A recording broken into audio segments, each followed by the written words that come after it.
आवाज़ पीछे तक आ रही? या थोड़ी सी और तेज़ कर ली जी जाए। अब ओके। फिर सब्सटेंटिव बनाना सीख लिए। कैसे बनते हैं substantive? Assertion by assertion approach सीख के आ गए, उसमें कोई मसला तो नहीं है। कितनी होती हैं असर्शंस? 5 और 6 को आप मिला के एक भी काउंट कर सकते हैं। तो सबसे पहले फैसला क्या होता है, अकाउंट बैलेंस है या क्लास ऑफ ट्रांजैक्शन? और अकाउंट बैलेंस की कौन सी हैं असर्शंस?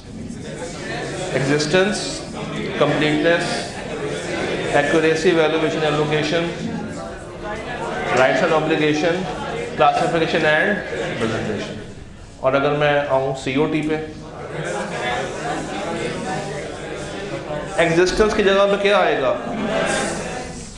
उसके बाद कंप्लीटनेस वहीं पे रहेगी, वहाँ पे था एक्यूरेसी, वैल्यूएशन, एलोकेशन। यहाँ पे राइट्स एंड ऑब्लिगेशन की जगह पे कट ऑफ, और वो लास्ट वाली सेम ही रहेगी। ठीक है, यानी कि चैप्टर 9, 8 और 10 तीनों क्लियर है। 9 में आपको पता ना 2 स्टैंडर्ड्स भी हैं। कौन से? एक इन्वेंट्री काउंटिंग 501 और एक्सटर्नल कंफर्मेशन 505। शुरू करते हैं 501 के साथ, कहानी को लेके चलते हैं। अच्छा, 501 की खासियत ये है कि आईकैप ने 2 सवाल पूछे हैं, और उसके बाद जब भी सवाल पूछा है ना लॉजिकल, उन्हीं सवालों को थोड़ा सा बहुत चेंज करके आईकैप ने एक नया सवाल निकाला है। तो हम कुछ ऐसे सवाल आज देखेंगे जो कि अच्छी चीज़ों को डिस्कस करते हैं, जहाँ से आईकैप मोल्ड करके अगर पूछना चाहे तो कुछ ऐसा ही सवाल अगले आपके डैम के लिए भी निकाल सकता है। ये सवाल एक आ रहा है SL लिमिटेड, एक दफ़ा इसको पढ़िएगा, 9 नंबर का सवाल है, फिर इसको डिस्कस करते हैं। Spring 10 question number 7B।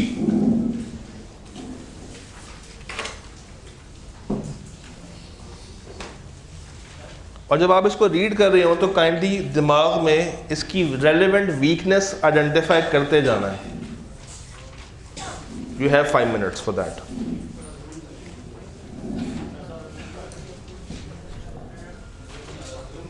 Zoom कर दूं? इससे ज़्यादा जूम होगा नहीं, क्योंकि ये किताब है, स्लाइड नहीं है।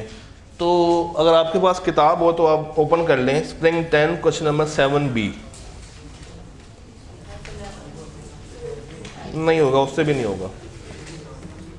ट्राई कर लेते हैं, मगर इतना ख़ास जाएगा नहीं। ये इस ऊपर नहीं जाएगा। ये दूसरा वाला वर्जन खुला होगा।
2 मिनट और हैं, तसल्ली के साथ आंसर बनाएं।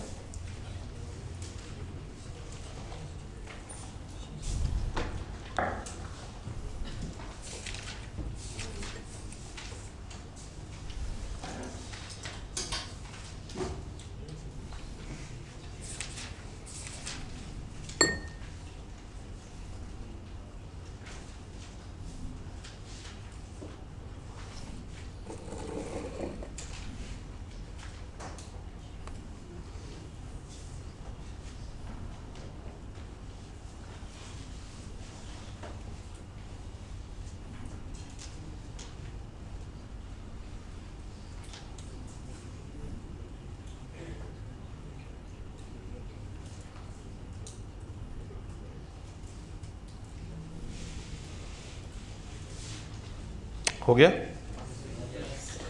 Your firm is the audit senior, your firm is the auditor of Shazad Limited, a listed company which is wholesaler of consumable products.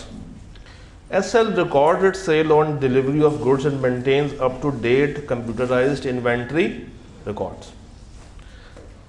एक फुल इन्वेंट्री काउंट हुआ है ईयर एंड के करीब और आपके पास 7 पॉइंट्स आए हैं। आप इन 7 पॉइंट्स में तलाश करनी है रेलिवेंट वीकनेस और बताना है कि कैसे हम इसको ठीक कर सकते हैं। The inventory count took place on 1 January under the supervision of the inventory controller. No movement of inventory took place on that day. ये तो अच्छी बात है कि उस दिन कोई इन्वेंट्री की मूवमेंट नहीं हुई, तो आपने तसल्ली के साथ उसको काउंट कर लिया होगा। तो इसमें ख़राब बात क्या है? इन्वेंट्री कंट्रोलर की सुपरविजन में हो रही है, जो कि ख़राब बात है। इसकी सुपरविजन में होना बनती नहीं है, क्योंकि ये क्या कर सकता है मौके पे? आपको इन्फ्लुएंस कर सकता है, आपको इन्फ्लुएंस कर सकता है। 4 counting teams were formed, each team comprised of 2 persons. The floor area was allocated by the teams among themselves. टीमों ने खुद ही से बस अपना रेलेवेंट एरिया पकड़ लिया। इट मीन्स कि कोई प्रॉपर प्लानिंग नहीं की गई। इट मीन्स कि इनको नहीं बताया गया एक रात पहले कि भाई आपने कौन सा एरिया वेरीफाई करना। तो प्रॉपर प्लानिंग यहाँ पे exist.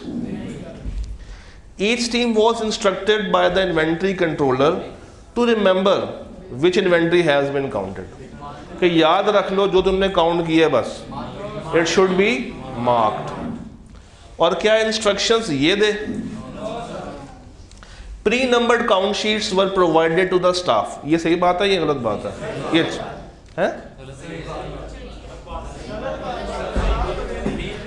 Pre numbered count sheets. Chapter 9 पे जाएं, सारे जाएं।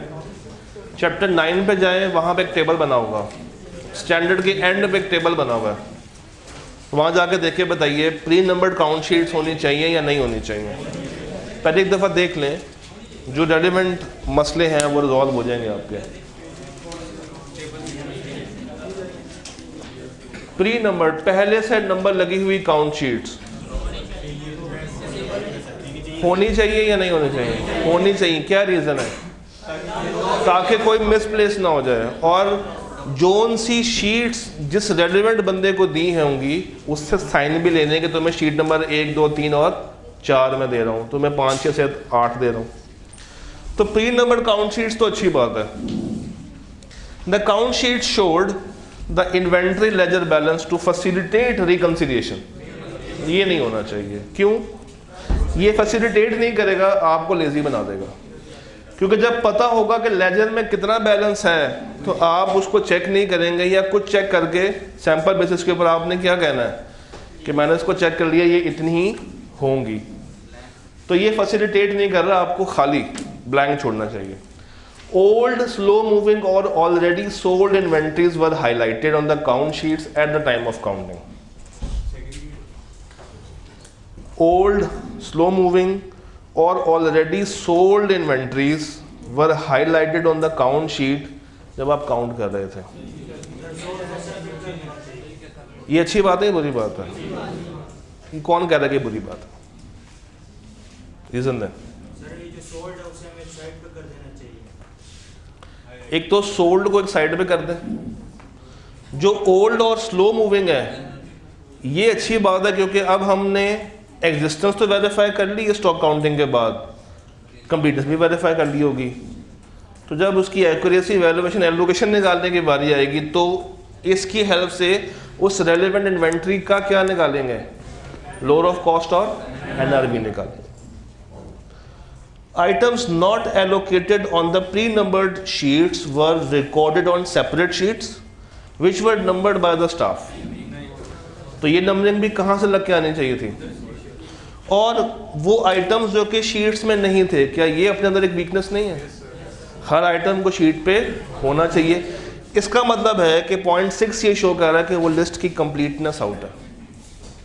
लिस्ट की क्या आउट हुई हुई है? कंप्लीटनेस आउट हुई हुई है।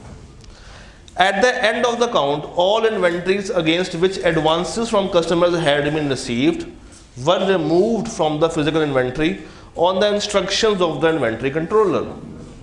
हाँ जी, काउंट के एंड पे जहां जहां से एडवांस आया हुआ है बाद में उसको अलग कर दिया, तो पहले ही अलग कर देते। जब एक दफ़ा काउंटिंग हो गई बाद में अलग कर रहे हैं तो काउंटिंग को फिर दोबारा से करना पड़ेगा, क्योंकि अब अगर उस वक़्त शामिल हैं तो मेरी इन्वेंट्री ओवर स्टेट है या अंडर स्टेट है? ओवर स्टेट हुई। तो ये जो बाद में कर रहे हैं काम, अगर ये पहले कर लेते तो मसला ज़्यादा ना। अच्छा, एक सवाल का जवाब दें, लिस्ट टू फ्लोर क्या होता है? लिस्ट टू फ्लोर क्या वेरीफाई करती है? और फ्लोर टू लिस्ट ये चीज़ तो नहीं बोलती। ठीक है, अच्छा जी। अब जरा ये सवाल देखिए जो ऑटम 14 में आया था, मुझे बताइए कोई नया पॉइंट मिला आपको?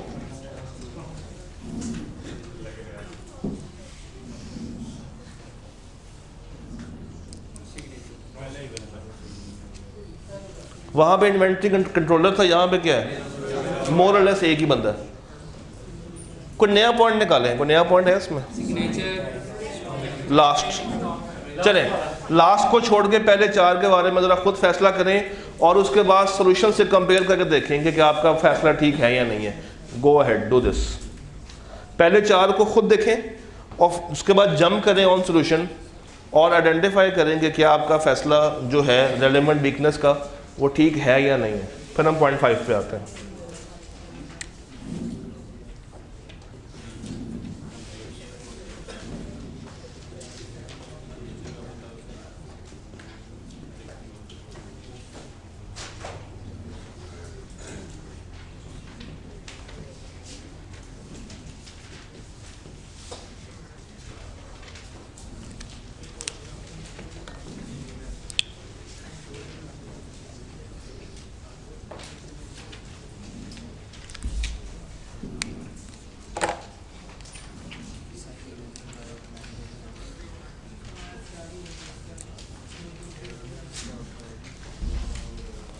क्या पहला पॉइंट सबका ठीक है? सेकंड, टेम्परेरी स्टाफ को हायर किया गया है स्टॉक काउंट के लिए। टेम्परेरी स्टाफ कौन सा स्टाफ होगा? ऐसा बंदा जो कि कंपनी का नहीं है। कहाँ से उठाया गया है? कंपनी के बाहर से उठाया गया है। क्या इसको पता होगा कि कंपनी के क्या क्या प्रोजेक्ट्स हैं? इसको पता होगा कि कंपनी की कौन कौन सी रेलेवेंट इन्वेंट्री है? तो क्या ये कभी अपने काम में सीरियस होगा? तो इसका मतलब है कि ये स्टाफ यूज़ होना चाहिए? नहीं होना चाहिए। ये जो स्टाफ है ये क्यों आया होगा? अपने पैसे के लिए आया होगा। तो इसको हमने शामिल नहीं करना। There should be permanent staff या वो रेलेवेंट स्टाफ हो जो कि उस एरिया का हो। पॉइंट 3 तो मोर और लेस सेम है। पॉइंट 4 देखें, कहता है कांस्टेंट कांटेक्ट में रहना है। वहां पे कह रहा था रिमेंबर रखना, यहाँ पे कह रहा है कांस्टेंट बस राब्ते में रहना है। तो करना क्या चाहिए? मार्क करके साइड पे रखते जाए। On completion all the count sheets were signed by the store incharge and the head of administration department. Store incharge भी किसका है? मैनेजमेंट का या आपका है? और ये एडमिन डिपार्टमेंट का हेड भी किसका होगा? तो साइन तो वो दोनों कर रहे हैं, तो क्या आपके टीम मेंबर्स लायबल होंगे? तो साइन किसके भी करवाने चाहिए साथ? वो लोग जो कि इन्वेंट्री काउंटिंग करके आए हैं उनकी भी साइन होने चाहिए, ताकि आप उनको क्या रख सके बाद में, अकाउंटेबल, या उन पर रिस्पॉन्सिबिलिटी डाली जा सके।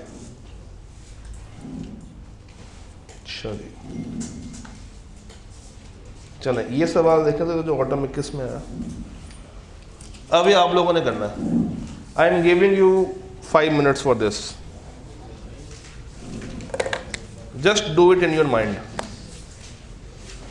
and then you can compare with the solution.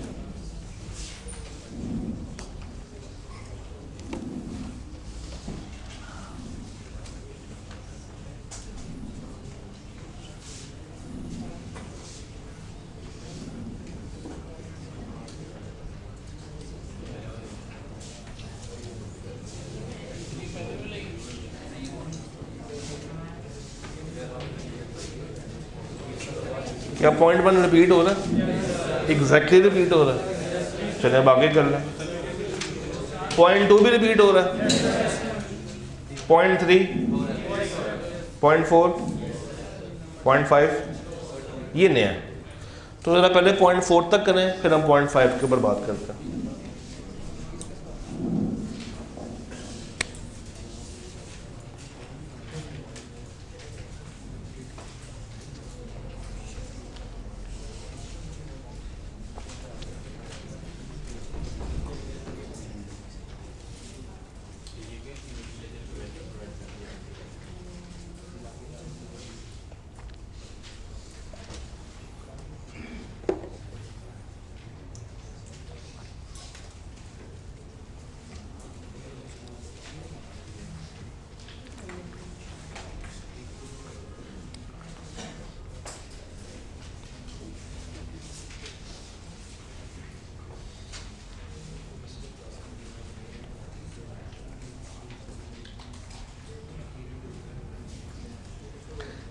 जी पहले 4 बातें क्लियर है?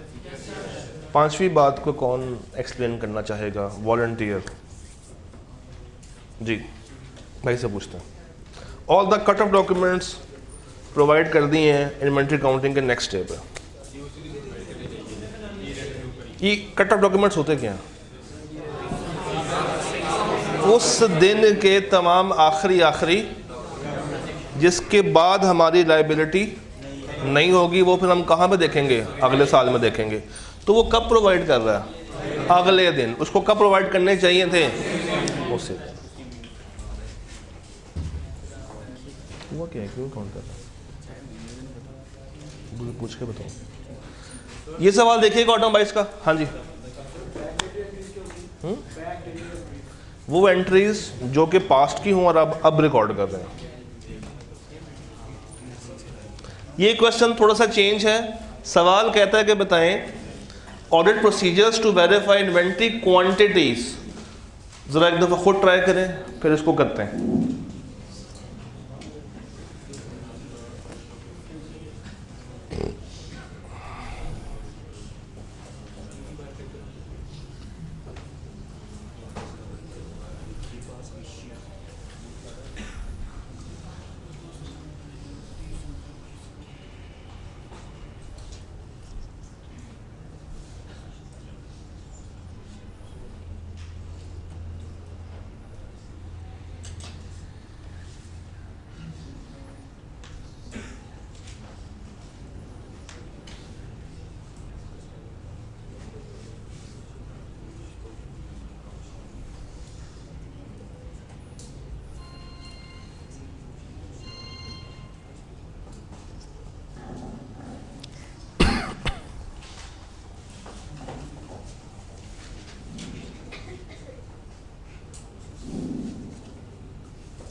जी, one of the chemicals having radioactive properties have been procured for government agency, यानी कि ये स्पेसिफिक है, किसी और को बेच सकते हैं नहीं. Considering it's hazardous nature, it is stored in a special container which can only be opened in the presence of agency's officials. The container was last opened in the presence of agency's official on 30 जून 2022. आपने बताने हैं relevant procedures जिससे आप verify करेंगे quantity. क्या कहते हैं आप लोग? कुछ ऐसे materials हैं, कुछ ऐसी inventory है जो कि स्पेसिफिक है और सिर्फ उसी वक्त खोली जाती है जब उनके नुमाइंदे मौजूद हों.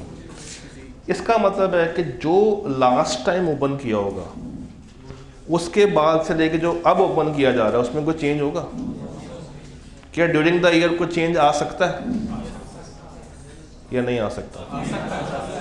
मगर आप उनकी गैर मौजूदगी में तो खोल ही नहीं सकते.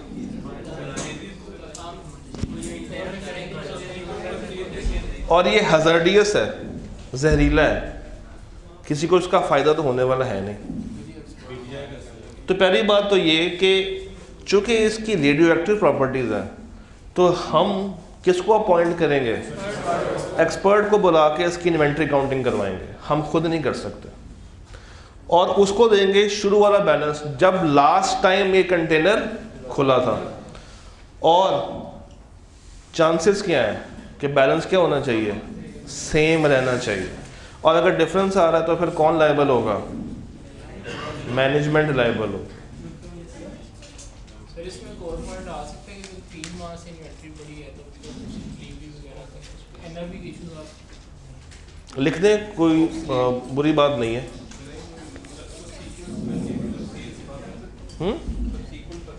सब्सिक्वेंट परचेज भी अगर की होगी तो उनकी मौजूदगी में ही कंटेनर को ओपन करके उसमें स्टोर किया होगा ना.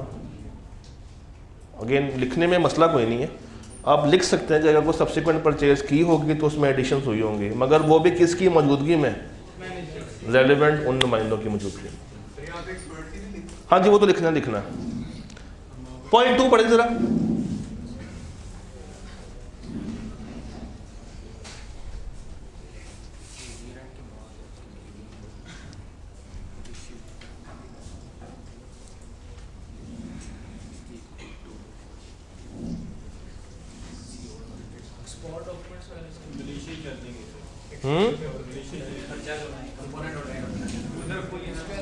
कॉम्पोनेंट ऑडिटर, ये किसने बोला? ये कहाँ पढ़ लिया गलती से? अच्छा जी, आपकी इन्वेंट्री कहाँ पड़ी हुई है? तो बीइंग एन ऑडिटर क्या दिल करेगा जाके वहाँ पे भी चेक करके आऊँ कि वो इन्वेंट्री वहाँ पे सही है? करेगा ना, मगर वो आपको भेजेंगे नहीं.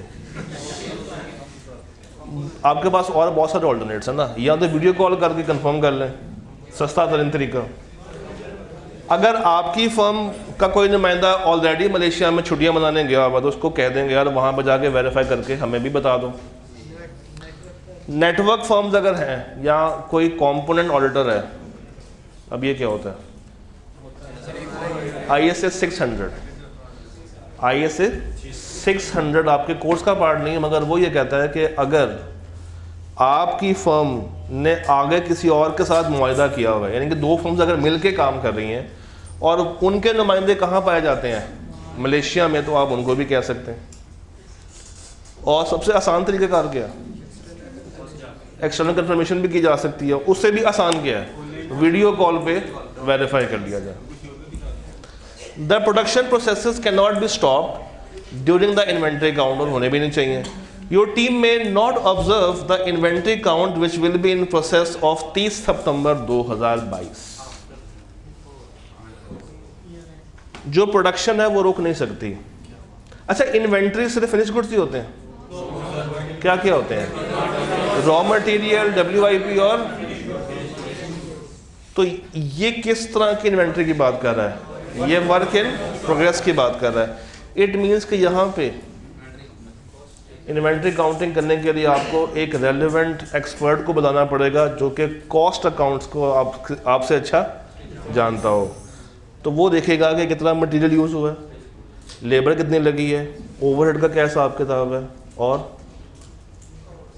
और कॉस्टिंग कैसे कैसे की जा रही है। अब अगेन यहाँ पे CMA वाली बातें आपको लिखनी पड़ेंगी। यस, वो वाला पॉइंट भी आ सकता है। आगे तो 2023 से ही तो हम लोगों ने सेपरेट करने हैं सवाल। आ जाए ज़रा 505 में, 505 में आ जाए। अच्छा, ISA 505 जो कि डील करता है ऑन एक्सटर्नल कंफर्मेशन, इसके भी तकरीबन 2-3 तरह के टिपिकल सवाल है क्या पूछता है। पहला सवाल जो नॉर्मली उसका होता है दैट इज कि वो आपको टेबल देगा, कुछ ऐसा एक टेबल देगा और कहेगा कि हमारे लेजर का बैलेंस जो कंफर्म किया वो बैलेंस, और आगे कमेंट्स। ये पूरा टेबल आपकी किताब में मौजूद एक टेबल से आंसर होता है, याद है? Balance receive and agreed, balance received and not agreed, balance receive agree हो गया मगर आपको क्या है डाउट्स, और बैलेंस रिसीव ही नहीं हुआ। वो टेबल खोल लें अपने सामने ज़रा, किताब का टेबल खोल लें और सारे सवालों को आपने उसके साथ क्रॉस वेरीफाई करना है, क्योंकि ये उसी टेबल से ही आंसर होंगे 101%, और आपको लेफ्ट राइट जाने की ज़रूरत नहीं है। स्प्रिंग 2020 क्वेश्चन नंबर 6, 5 लाख का बैलेंस लेजर में था, 5 लाख का ही कंफर्म हो गया, और कंफर्मेशन कहाँ से डायरेक्ट आ रही है? क्लाइंट से आ रही है। तो क्या कोई मसले वाली बात है? कहाँ से आनी चाहिए थी? कहाँ से आनी चाहिए थी? थर्ड पार्टी से आनी चाहिए थी, कस्टमर से आनी चाहिए थी, मगर कहाँ से आ रही है? और क्लाइंट से क्या मुराद है? मैनेजमेंट आपको दे रही है। तो बैलेंस तो एग्री हो गया, मगर क्या क्रिएट हो गया? साथ डाउट्स क्रिएट हो गए। अब जरा देखें किताब में क्या क्या बातें लिखी हुई डाउट्स की। तो आपने और कुछ नहीं करना, उसके साथ जितनी बातें लिखी हुई हैं और इसके अलावा ज़रा टेबल के नीचे चेक करें, आपको मिलेंगे कुछ ऑल्टरनेट तरीक़ेकार डाउट को रिमूव करने के लिए। वो सब कुछ और आपने यहाँ पे इस ए लेटर के आगे मेंशन कर देना है, और कुछ एक्स्ट्रा लिखने की ज़रूरत आपको नहीं है। 8 लाख का बैलेंस था, 8 लाख वेरीफाई हो गया, कंफर्मेशन रिसीव हुई है आफ्टर मैनी फॉलोअप्स। अच्छा, ये फॉलोअप क्या होते हैं? दोबारा से उसे कंफर्म करना, कॉल करना, मैसेज करना कि भाई अपना बैलेंस कंफर्म कर दें। With the client however audit team have come to know that the confirming party, जिसने कंफर्म करना था बैलेंस, उस तक रिक्वेस्ट ही नहीं पहुंची, उस तक रिक्वेस्ट ही। और वो क्यों कंफर्म कर रहे हैं? आपके मुसलसल इसरार पे, जो आप उसको मुसलसल फॉलोअप्स भेज रहे हैं, उसकी बेसिस पर उन्होंने आपको कंफर्म करके दिया, हालांकि असल खत उन तक नहीं पहुंचा था। अब क्या किया जाए? पहली बात तो आपको ये चेक करना पड़ेगा कि उन तक खत क्यों नहीं पहुंचा। मल्टीपल रीजन है। नंबर 1, एड्रेस जो आपको मैनेजमेंट ने दिया है वो गलत है। अगर ऐसा है तो किस पे डाउट करेंगे? मैनेजमेंट की इंटेग्रिटी पे डाउट हो जाएगा। अगर उन्होंने आपको एड्रेस तो ठीक दिया था, मगर एरर हुआ है पोस्ट कुरियर वालों की तरफ से, तो उसमें मैनेजमेंट लायबल नहीं। हो सकता है कि ये ऐसा कस्टमर हो जो कि मौजूद ही ना हो, और क्लाइंट बाद में खुद ही से वो आपको कंफर्म करके दे दे। तो अगेन सवाल खामोश है, तो आपने ये सारी बातें मेंशन ज़रूर कर देनी है। नीचे देखिए 5 लाख और 1.5 लाख कितने का फ़र्क है? 3.5 लाख का फ़र्क आ गया। क्या फ़ौरन से मैनेजमेंट का गिरबान पकड़ लूँ? इसका मतलब है कि देयर कैन बी 2 रीजंस। या तो उन्होंने कम रिकॉर्ड किया भैया हमने,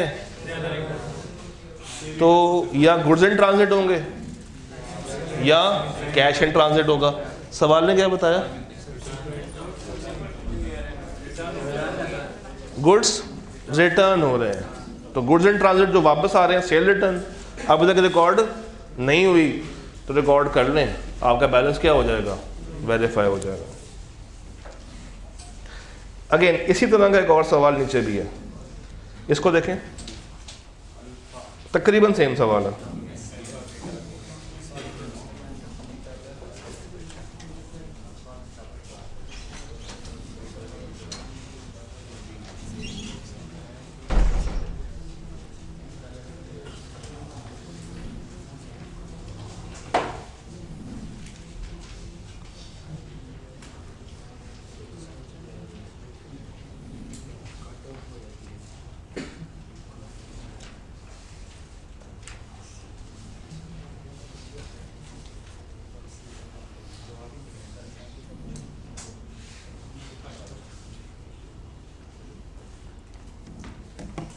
अल्फा के केस में क्या है, 8 लाख से 8 लाख बैलेंस मैच कर रहा है, कोई एक्स्ट्रा कमेंट्स आए हैं तो क्या करूँ, सिर्फ उसको फाइल में लगा के केस क्लोज कर दूँ। 9 लाख का 9 लाख कंफर्म हो गया, मगर confirmation was return by the courier on grounds of invalid address. Confirmation was resend by the client through its rider. तो रिप्लाई भी किसको गया होगा, डायरेक्टली हमें। हुआ क्या, पहले कुरियर वाले ने कहा कि जो एड्रेस दिया वो क्या है, इनवैलिड है। पहला शक किस पर जाएगा, उनकी इंटेग्रिटी पे जाएगा। तो हमें यहाँ पे रिस्क असेसमेंट दोबारा से करनी पड़ेगी। Confirmation was resend by the client through its rider. बाद में क्लाइंट का अपना नुमाइंदा वही कंफर्मेशन लेके पहुंच गया और उसको मिल गया। अच्छा जी, नीचे आ जाए। गैमा 7 लाख, कोई रिप्लाई नहीं आया। Gamma has gone into liquidation. क्या करूं उसका, क्या करूं? हमें पता चल गया है कि ये जो डेटर है अब ये पैसे देने की पोजीशन में नहीं है। 7 लाख से इसका बैलेंस नजर आ रहा है, ओवर या अंडर, ओवर हुआ हुआ है। इसको क्या करना पड़ेगा, कम करना पड़ेगा, बैड डेट का खर्चा रिकॉर्ड करना पड़ेगा। और अगर मैनेजमेंट ने किया तो अच्छी बात है, और अगर नहीं किया तो 705 में जाके मिस स्टेटमेंट में ये चीज़ चली जाएगी। 6 लाख और उन्होंने खत भेजना मुनासिब ही नहीं समझा। नेगेटिव कंफर्मेशन हमें भेज देनी चाहिए थी, मगर कब, जब नेगेटिव की सारी शर्तें पूरी हो जाए। और वो सारी शर्तें कौन सी होती हैं,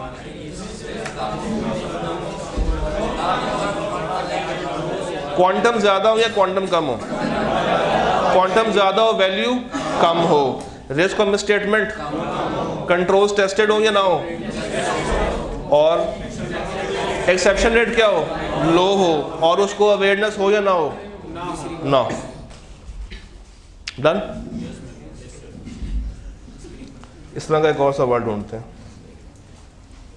स्प्रिंग 19 अभी आप लोग ट्राई करेंगे, गो अहेड।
जी, बैलेंस मैच कर रहा है, कोई मसला नहीं है, तो क्या करूं, फाइल 8 लाख 7 लाख, लाख रुपए का फ़र्क आ गया। और क्यों आया, गुड्स इन 6 लाख 2.5 लाख, ये फ़र्क क्यों आ रहा है, रिटर्न, ये वाली बात हम लोगों ने ऑलरेडी कवर कर दी है। 4 लाख और कोई रिप्लाई नहीं आया, तो यहाँ पे क्या भेज देना चाहिए था,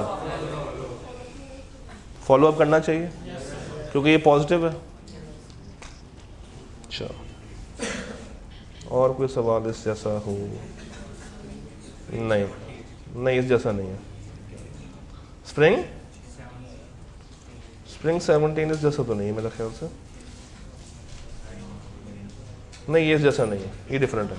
अच्छा जी, तो ये था इसका एक सेट ऑफ क्वेश्चन। अब एक और तरीके का ये सवाल पूछता है, यहाँ पे ज़रा सा व्यू उसका ख़राब सा आएगा क्योंकि ये 2 पेजेस पे स्प्रेड है। एक सेकेंड, आपके पास होगा ऑटम 19 का क्वेश्चन नंबर 4 खोलिएगा ज़रा। ऑटम 19 का सवाल नंबर 4। दिखने में सैम्पलिंग है मगर ये मिक्सचर है।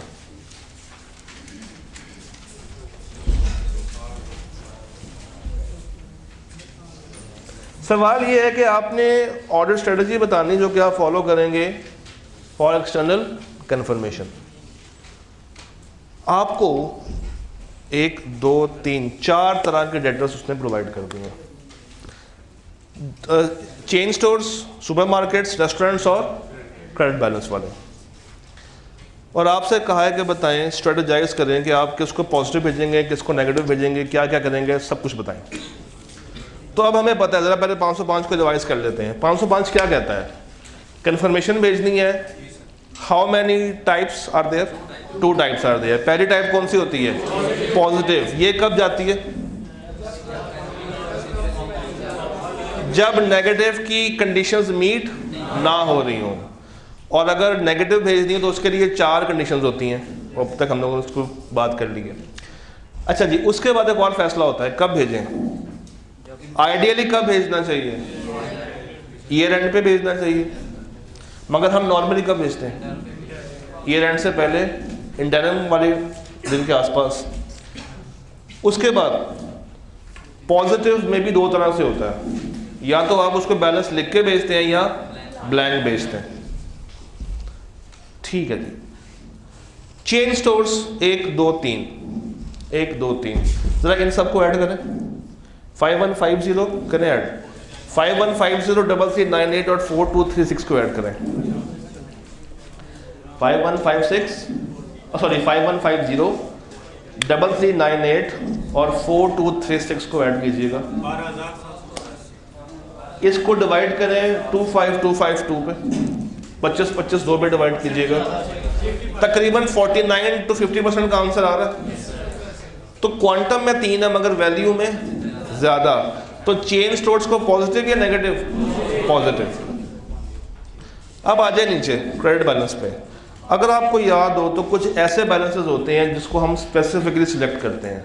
वो 4 तरह के होते हैं। एक क्रेडिट बैलेंस वाले, और जो काफ़ी टाइम से ओवरड्यू हुए हों, और जो जिनका अकाउंट बैलेंस नहीं ला रहा हो, या जिनका अकाउंट बैलेंस राउंड डिजिट्स में आ रहा हो, तो उनको आप लाजमी भेजा करते हैं। कौन सी वाली कंफर्मेशन? पॉजिटिव या नेगेटिव? डिपेंड करेगा। यहाँ पे देखें क्वांटम कम है या ज़्यादा है, तो हम किससे काम चला सकते हैं? पॉजिटिव से काम चला सकते हैं।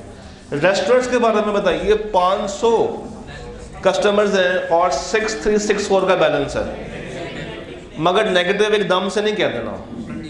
पहले बताना है कि अगर तो कंडीशंस मीट हो रही हैं तब नेगेटिव, अदरवाइज बेशक 500 है तो क्या भेजूंगा। अच्छा, वो कितनी कंडीशंस होती हैं? 4। देखते हैं सवाल ने कितनी बताई हैं। There are no overdue and nil balances, यानी कि कह रहे हैं इसके अलावा कुछ और नहीं है। The risk of misstatement has been assessed low and controls have been tested. तो 4 में से एक उसने बता दी। एक मुझे ये क्वांटम से देख के वेरीफाई हो गई। पीछे कितनी रह गई? पहली कौन सी रह गई है? एक्सेप्शन रेट लो, और ऑडिटर बेचारा अनअवेयर हो के वहाँ से जवाब नहीं आना। तो अगर तो बाकी की 3 कंडीशंस मीट हो रही हैं तब हम इसमें क्या भेज सकते हैं, अदरवाइज पॉजिटिव ही भेजनी पड़ेगी। सुपरमार्केट्स को अगर मैं कंपेयर करूं अगेंस्ट चेन स्टोर्स, तो क्या ये क्वांटम इससे ज़्यादा 10 टाइम्स है?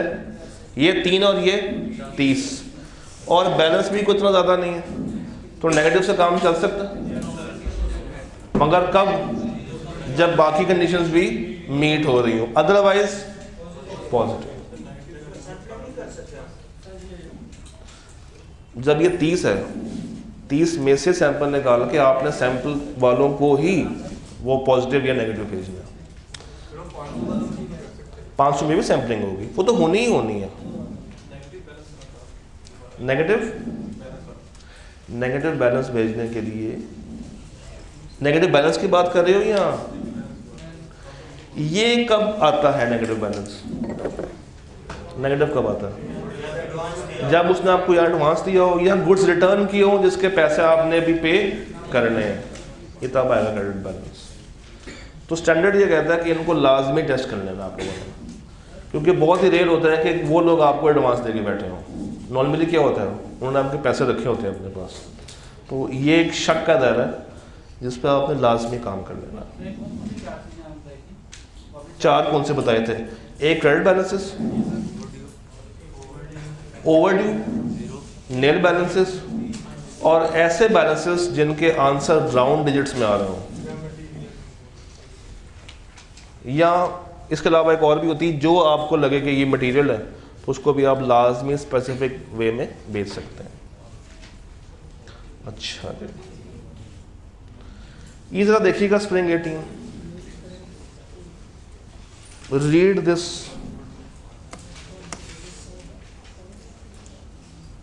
एक सेकंड जी, read this question, spring 18। Spring 18 question number 2 का रेफरेंस है।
हाँ जी, आपको बना दिया क्या audit manager. Following is the extract of the email received from the job in charge. Client का नाम क्या है? Kankodia limited. I am considering to circulate negative confirmation for debtor balances outstanding as on 31 March 18, as firstly the reporting deadlines at CL are very stringent. Secondly, the population comprised of large number of small balances. And thirdly, the risk of misstatement has been assessed. यह तक रखते हैं। वो कहना चाह रहा है कि मैं नेगेटिव भेजना चाहता हूँ क्योंकि ये 3 रीजंस वहाँ पे एग्जिस्ट कर रही हैं। पहली क्या है? Reporting deadlines are very stringent. इसका मतलब क्या होगा? वो चाह रहे हैं कि audit as early as possible हो जाए। तो क्या ये कोई रीज़न होती है नेगेटिव? नहीं, हम इसको तो मानेंगे नहीं। Secondly, the population comprise of large number of small balances. ये तो बात सही है। उसके बाद risk of mis statement has been assessed, ये भी ठीक है। तो बाकी 2 कौन सी मिसिंग है?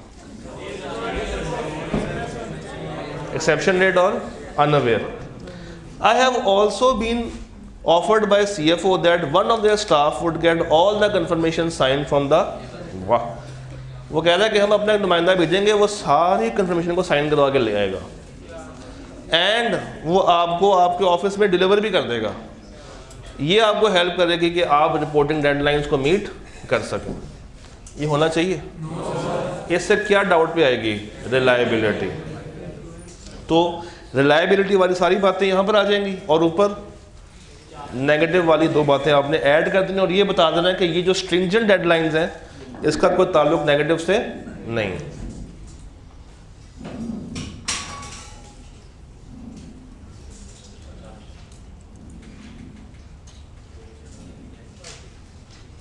अच्छा, आपके पास एक क्वेश्चन आ रहा होगा, स्प्रिंग 15 जरा निकालिएगा।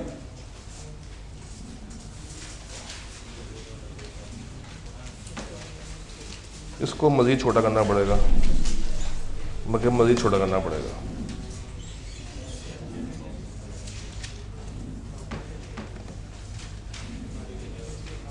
मज़ीद करना पड़ेगा।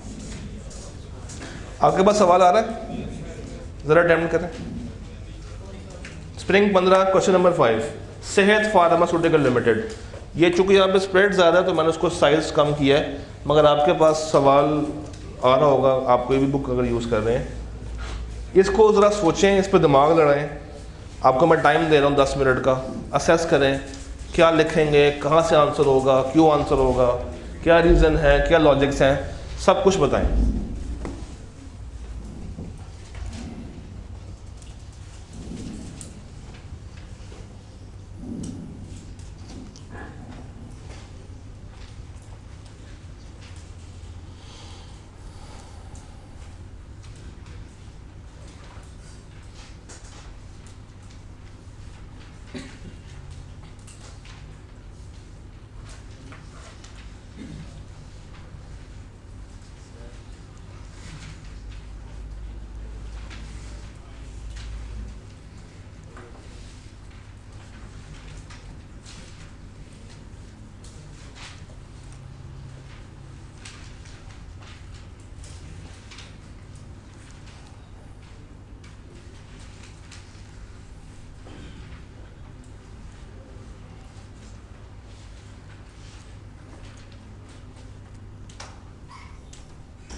सवाल समझ आ रहा है?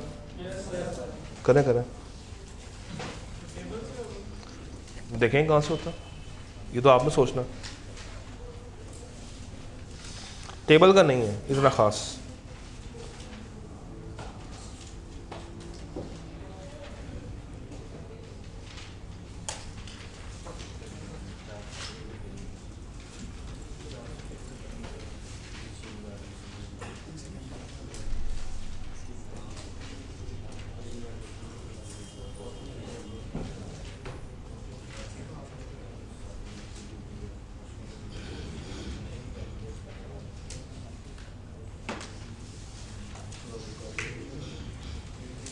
स्प्रिंग 15 क्वेश्चन नंबर 5 करें शाबाश।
फॉर्मूला कोई नहीं है,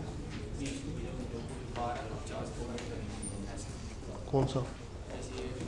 डेविएशन रेट या एक्सेप्शन रेट? सीधी सी बात है ना, वो होता है डिसएग्रीमेंट। और डिसएग्रीमेंट कब होगा? जब ख़त का जवाब आएगा। तो कितने कितने जवाब वापस आए? तो एक्सेप्शन रेट भी क्या हो जाएगा? 4 डिवाइडेड बाय 75। हाँ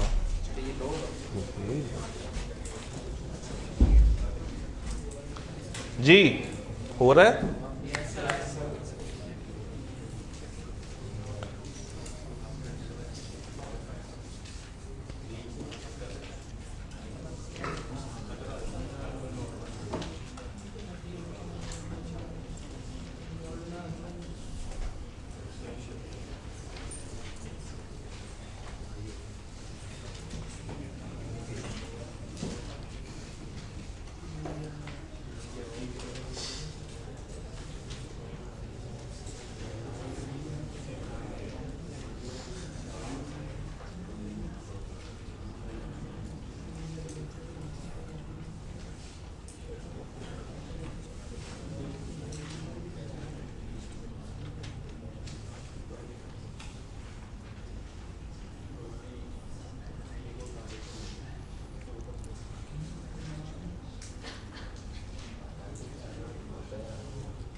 जी शुरू करते हैं।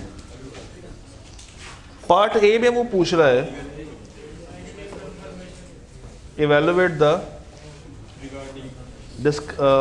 the decision regarding sending negative confirmation। किस किस को भेज रहा है नेगेटिव? हॉस्पिटल वालों को और रिटेलर्स को। अब अगेन नेगेटिव भेजने के लिए 4 रीजंस, और 4 में से वो ऊपर कुछ कहता है कि कंट्रोल्स टेस्ट हुए में रिस्क ऑफ स्टेटमेंट क्या है? लो है। 2 बातें उसने बता दी। नीचे देखते हैं नेगेटिव। अच्छा, ये जो हम कहते हैं एक्सेप्शन रेट लो होना चाहिए, इसकी वर्किंग कैसे होती है? एक्सेप्शन रेट है क्या? डिसएग्रीमेंट। और नेगेटिव में डिसएग्रीमेंट जो वापस उसका जवाब आ जाए। तो कितने जवाब वापस आए हैं? और आउट ऑफ निकालें 4/75 × 100 करके बताएं। एक कोई 5.3 कह रहा है, कोई 1.2 कह रहा है। 4/75 मल्टीप्लाई बाय 100 करें 5. तो कितना हाई तो नहीं है, लो लग रहा है।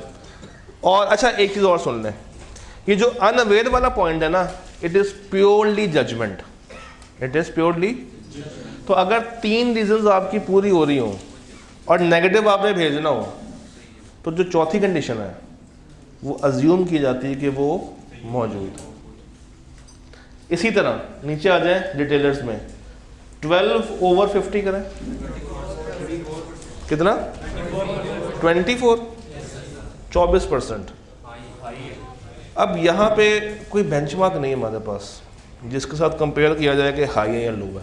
वो तो 5% बहुत ही लो थी ना, तो मसले वाली बात नहीं थी। मगर यहाँ पे there is no such benchmark जिसके साथ मैं कंपेयर करके देखूँ कि एक्सेप्शन रेट लो है या हाई है। मगर 2 शर्तें ऊपर वाली मीट हो रही हैं।